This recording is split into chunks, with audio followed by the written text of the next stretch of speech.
Assalamualaikum. Memandangkan abang baru balik kerja, jadi resipi mudah ya hari ni.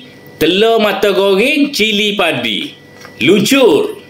1 biji bawang merah, 5 tangkai cili padi merah, 5 tangkai cili padi hijau, tapi saya guna lebih sikit sebabnya terlampau kecil. 1 batai segar yang diketuk, dan yang penting sekali kena ada telur. Mula-mula sekali kita blend kasar cili padi, bawang putih dan juga bawang merah.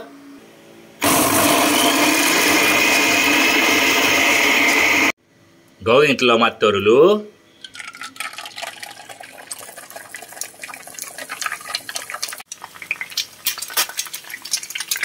Siap goreng telur mata.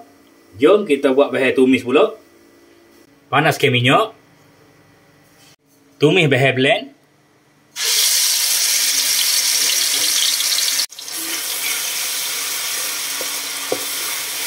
Masuk 1 batai segar. 1 sudu besar sos tiram. Tengah sudu kicap manis.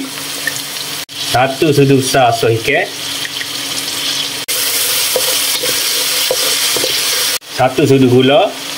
Sedikit garam. Sedikit serbuk perasa. Air. Masukkan telur.